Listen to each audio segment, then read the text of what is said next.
Before we learn to hack passwords, we need to know what hashing means. Hashing is a way of transforming any text into a fixed-length string using a special function called a hash function.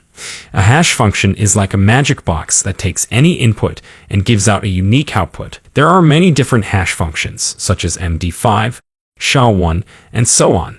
If you want to learn more about them, you can check out computer file video. I'll leave the link in the description. The interesting thing about hashing is that it is irreversible.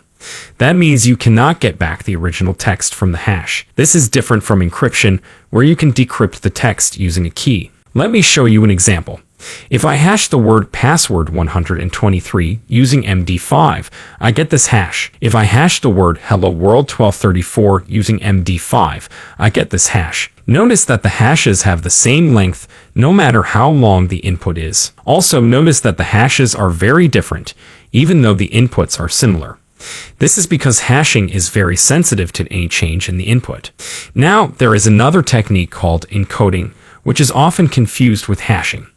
Encoding is a way of changing the format of the text, but not the content. For example, base64 is a popular encoding method. If I encode the word password 123 using base64, I get this. You can see that the encoded text is longer than the original text, and it can be easily decoded back to the original text. So, how do we verify the text if we cannot reverse the hash? Well, we simply compare the hashes. When you sign up for a website, they will hash your password and store it in their database. When you log in again, they will hash your password again and see if it matches the stored hash. If it does, you are in. If not, you are out. But this also means that hashing is vulnerable to attacks. One of the common attacks is to use a rainbow table, which is a pre-computed list of hashes for common passwords. If an attacker gets access to the hashed passwords, they can use the rainbow table to find the matching passwords. This is where Hashcat comes in. Hashcat is a tool that can help us crack hashes using various methods, such as brute force, dictionary, mask, and so on. Let's see how to install and use Hashcat to crack some hashes. Hashcat can try different combinations of letters, numbers, and symbols, or it can use a list of words that are likely to be used as passwords. It can also use the power of your GPU to speed up the process. A GPU is a device that can perform many calculations at the same time. You can check out this video for the difference between a CPU and a GPU. Now that you have an idea of what Hashcat is and what it can do, let's see how to install it. If you are using Kali or Parrot OS, you don't need to install Hashcat because it is already included in these operating systems. If you are using Ubuntu or Debian, you can install Hashcat with this command. If you are using a Mac, you can install Hashcat with Homebrew, which is a package manager for Mac. Here is the command. If you are using another operating system, you can find the installation instructions for Hashcat on its website. After you have installed Hashcat, you can check its help menu with this command. The help menu shows you all the options and parameters that you can use with Hashcat. You can also see the list of supported hashing algorithms and modes.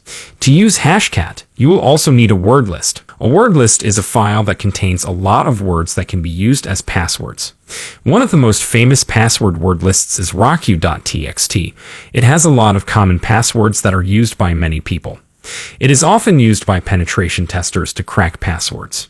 You can find rockyou.txt under user/share/wordlists in Kali Linux, or you can download it from the link in the description. We need some hashes to work with. How do we get them? Well, we can use any online tool that can generate hashes for us. For example, we can use BrowserLink to create hashes for any input string. Let's make two hashes, one MD5 hash and one SHA-1 hash for the string password 123. Yes, we know it's a very weak password, but we are using it to show you how easy it is to crack these passwords. Here are the hashes that we got from the tool. We can save these hashes in two files called md5.txt and sha1.txt. Now, how do we crack a password using Hashcat? Here is the basic command that we need to use. Let's break down this command. We have two flags, -m and -a. The -m flag tells Hashcat what kind of hash we are dealing with. The -a flag tells Hashcat what kind of attack we want to use. You can find the full list of hash types and attack modes here. Let's start with our MD5 hash. We will use the dictionary mode to crack it. This is a simple attack where we give Hashcat a list of words, RockU, and it will try each word as a password. We can tell Hashcat that we are using an MD5 hash by using the value 0.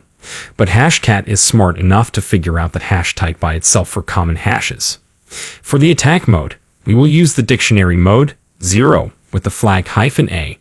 With this command, Hashcat will quickly find the password for the hash, which is password 123. Now let's try our SA hash. The hash mode value for SHA-1 is 100. Here is the command, and here is the result from Hashcat. Hashcat can crack almost any hash with different attack modes. Let's see some of the other attack modes and how they work. Dictionary attack -0. We already saw this attack mode in our example. It is the default mode in Hashcat. It uses a word list to try passwords. The quality of the word list determines the success of the attack. Combinator attack -1. The combinator attack will combine words from our word list to make new passwords. For example, if our word list has the words pass, 123, and hello, Hashcat will make a new word list like this.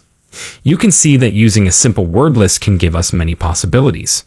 This attack is useful if we have some clues about the password, but remember that the bigger the word list, the harder the attack. There are more attack modes in Hashcat, such as hybrid mode, permutation attack, rule-based attack, and so on. Each of these modes can help us crack passwords faster and easier. Now, of course, you need to learn how to protect yourself. The first and obvious step is to set strong passwords. The stronger the password is, the harder it is to crack it. You can check if your password has been exposed to the internet with haveibeenpawned.com. A more effective way is to add salts to password hashes. A salt is an additional string added to the existing password, so the hash generated is different from the normal hash of a string. To crack a salted password, the attacker should know both the hash and salt values. This makes it harder to crack hashes using methods such as rainbow tables.